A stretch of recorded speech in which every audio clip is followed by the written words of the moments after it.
Olá, tudo bem com vocês? Bom, hoje é o primeiro dia de neve aqui nos Estados Unidos e o bosquezinho onde eu costumo fazer a minha caminhada hoje está literalmente debaixo de neve. Mas mesmo assim eu resolvi vir fazer a minha caminhadinha e gravar a minha reflexão como de costume. E uma pergunta que eu me fiz essa semana, que me fez refletir bastante sobre alguns acontecimentos, é como é que a gente lida com a saudade, né? Como é que a gente lida com o fator saudade? Ou com o fator abandono? Porque muitas vezes a saudade deriva-se de um sentimento de abandono. Quando você está longe dos seus, quando você perde um ente querido, quando você tem, por questões de circunstância, ter que se afastar por um tempo das pessoas que você ama. Semana passada, dia 5, completou um ano que eu perdi meu sobrinho, Gabriel, de apenas 24 anos de idade. Um garoto novo, cheio de vida, e que foi tragicamente ceifada a sua vida. Mas a gente analisa um ano depois os acontecimentos, o sentimento que fica é que nós não temos um sentimento de que nós perdemos o Gabriel.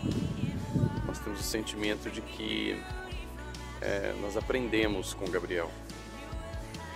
E me passou pela cabeça a experiência de Lucas capítulo 15, o filho pródigo. Quando nós lemos a história do filho pródigo, e acho que a maioria já conhece a história, né? Quando o filho pede a herança antecipada do seu pai, ao seu pai, para que ele possa ir viver a sua vida. A gente analisa muito o ponto de vista do filho que saiu, e muitos ficam indignados com a postura dele de ter saído, abandonado a casa, o pai, o irmão. E às vezes a gente esquece de analisar um pouco o ponto de vista do pai que fica. E a postura desse pai nos ensina algumas lições importantes. A primeira lição importante que eu tiro dessa experiência do filho pródigo na posição do pai é que quando o filho chega e pede para se ausentar, pede para ir embora, ele não coloca objeção. Ele deixa o filho embora. É a liberdade, é o livre-arbítrio. E a experiência do filho pródigo nada mais é do que a posição do Pai Celestial, nosso Deus Celestial, em relação a nós outros filhos. Também, muitas vezes, nos tornamos rebeldes, queremos nos afastar, queremos viver a nossa vida independente dele. Deus não nos obriga a segui-lo. Deus não nos obriga a adorá-lo. Deus nos dá o privilégio de poder adorá-lo e servi-lo, e segui-lo, e conviver da sua presença, desfrutar da sua presença. Nós é que muitas vezes ignoramos isso e saímos fora. Mas isso não quer dizer que não entristeça o coração de Deus. O coração de Deus se entristece quando nós nos afastamos dele. Assim como nós nos sentimos tristes quando os nossos se afastam de nós. No caso do Gabriel, que foi ceifado, tanto a Sônia, minha irmã, quanto o Sandoval, meu cunhado, e o Daniel, meu sobrinho, irmão do Gabriel, sofreram muito, sofrem muito e sofrerão para o resto da vida, todas as vezes que lembrarem dele. Deus sofre quando perde um de nós. Deus sofre quando um de nós se afasta.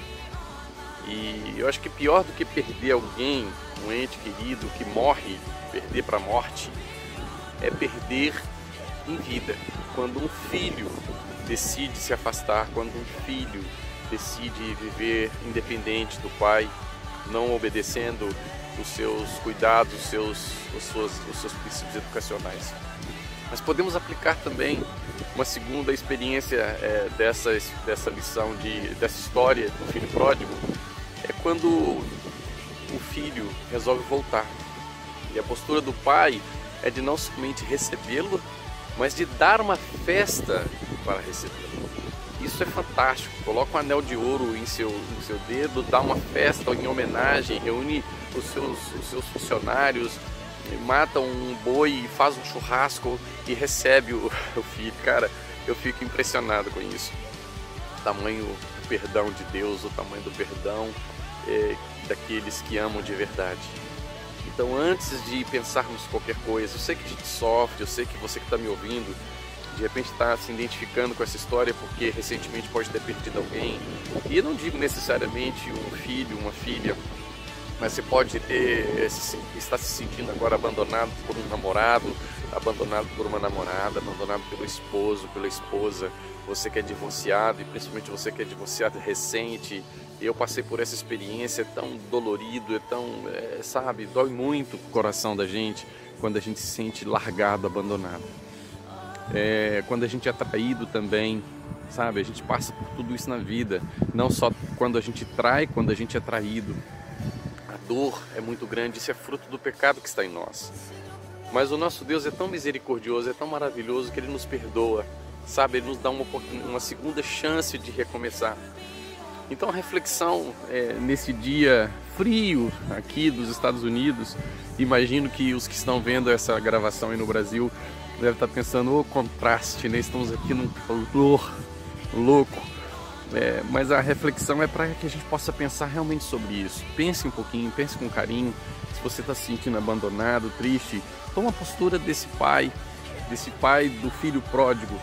Ore, perdoe, ame acima de tudo, sabe? Delibere o seu amor, o seu perdão.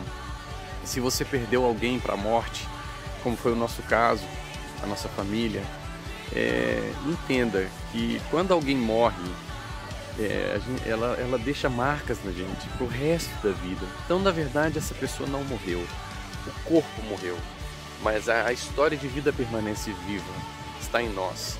Está em cada um de nós, está em cada situação que vivemos. Eu prefiro ficar na minha memória com as lembranças maravilhosas que tem do Gabriel, de quando ele nasceu, da infância dele, dos aniversários que comemoramos, das festas que fizemos, dos momentos de diversão na piscina, sabe, na praia, no futebol.